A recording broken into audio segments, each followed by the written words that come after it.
নমস্কার, পিয়ালির রান্নাঘরে সবাইকে স্বাগত। আমার আজকের রেসিপিটি হলো বাঙালির একটি ভীষণ পছন্দের রেসিপি। বর্ষাকালে এই ইলিশ মাছ আমাদের সবার প্রিয়। আর আমার আজকের রেসিপি হলো সর্ষে পোস্ত দিয়ে দই ইলিশ। চলুন রেসিপি এবারে শুরু করা যাক।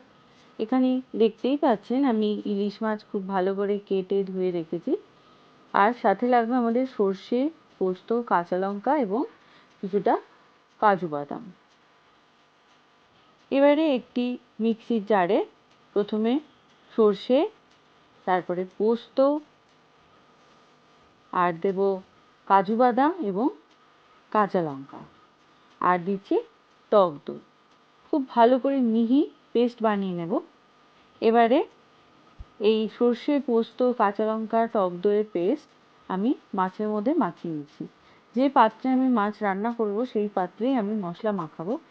এবারে আমি অ্যাড করছি নুন, তারপর প্রয়োজন মতো হলুদ এবং সাথে দিচ্ছি কাশ্মীরি রেড চিলি পাউডার।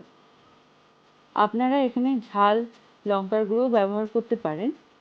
এবারে সর্ষে, পোস্ত, টক দই, কাঁচা লঙ্কা, কাজু বাদামের পেস্ট অ্যাড করে দিলাম, আর দিচ্ছি কাঁচা সর্ষের তেল। খুব ভালো করে এবারে সব কিছু মাখিয়ে নিতে হবে। আর মিক্সির বাটিতে একটু জল দিয়ে আমি সেই জলটা অ্যাড করে দিলাম। এবার খুব ভালো করে মশলার সাথে মাছগুলোকে মাখিয়ে নেব। মশলা মাখিয়ে আপনারা 10 থেকে 15 মিনিট বা আধ ঘন্টা রেখেও দিতে পারেন।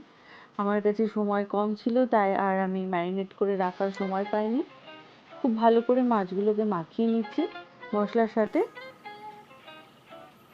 তারপরেই রান্নার জন্য চলে যাব।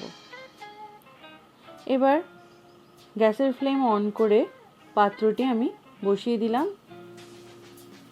এবারে ঢাকা দিয়ে 5 মিনিট মতো ফুটতে দেব। 5 মিনিট হয়ে গেছে। 5 মিনিট পর মাছগুলোকে ভালো করে উল্টে দিচ্ছি।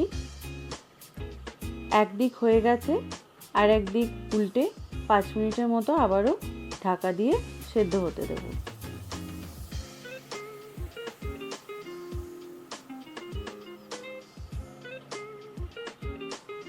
ঢাকা দিয়ে 5 মিনিট সেদ্ধ হতে দেব আবারও। এবং 5 মিনিট পর দেখতেই পাচ্ছেন সর্ষে ইলিশ প্রায় তৈরি। সব শেষে কাঁচা লঙ্কা এবং কাঁচা সর্ষের তেল অ্যাড করে স্ট্যান্ডিং টাইমে কিছুক্ষণ রেখে সর্ষে ইলিশ সার্ভ করতে হবে। তৈরি হয়ে গেল আজকের আমাদের এই সর্ষে, পোস্ত, টক দই দিয়ে ইলিশ মাছের রেসিপি। বাঙালিদের ঘরে ঘরে বর্ষাকালে ইলিশ মাছ তো হয়েই থাকে।